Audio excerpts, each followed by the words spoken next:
Hi guys, good afternoon. Actually నాది ఇప్పుడే website create చేయడం అయితే అయిపోయింది. త్రూ అస్త్రా థీమ్ అయితే క్రియేట్ చేశాము. ఓకేనా, స్టార్టర్ టెంప్లెట్ యూస్ చేసి. సో లేదు మేడం, మీ పేజెస్ అండ్ మీ వెబ్సైట్ చూపియండి అంటే మీరు గూగుల్కి వెళ్ళి సర్చ్ చేయొచ్చు. వెదర్ నేను వెబ్సైట్ డిజైనింగ్ నా స్టూడెంట్స్కి నేర్పిస్తున్నామా లేదా, అసలు ప్రాక్టికల్ రన్ చేస్తున్నామా లేదా అని. మా వెబ్సైట్ నేమ్ వచ్చి nhkdizzy.in అనమాట. సో మీరు ఇక్కడ నేను పేజెస్ క్రియేట్ చేశాను, ఆ పేజెస్ చూడొచ్చు.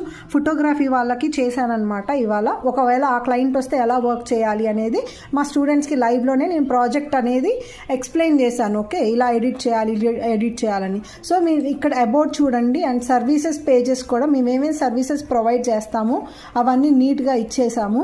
సో మీకు క్లియర్గా నేను ఇక్కడ హోమ్ పేజ్లో చూపిస్తాను చూడండి, ఏమేమి సర్వీసెస్ ప్రొవైడ్ చేస్తాము అవి కూడా కింద క్లియర్గా ఇచ్చాను చూడండి. బేబీ సెరమనీ, బేబీ షూట్ చేస్తాం, బర్త్డేస్ చేస్తాం, వెడ్డింగ్స్ చేస్తాం, సంగీత్ చేస్తాం, యూట్యూబ్ లింక్స్ ఎలా ఇవ్వాలి, ఎవ్రీథింగ్ ఇచ్చి స్క్రాచ్ నుండి నేను ట్రైనింగ్ విత్ ఇన్ ద లైవ్లో ఇదంతా ఎక్స్ప్లెయిన్ చేశాం. అండ్ కాంటాక్ట్ ఫామ్ ఎలా చేయాలి, వాట్సాప్ చాటీ ప్లగ్గిన్స్ ఎలా ఇన్స్టాల్ చేయాలి.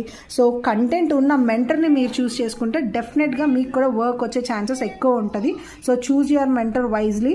ఓకే, ఒక 2 to 3 months గట్టిగా ఫోకస్ చేస్తే పక్కా సెటిల్ అవుతారు. So complete theory and practical రెండు ప్రొవైడ్ చేస్తానండి. మీరందరూ కూడా గూగుల్కి వెళ్ళి నా వెబ్సైట్ చెక్ చేయండి.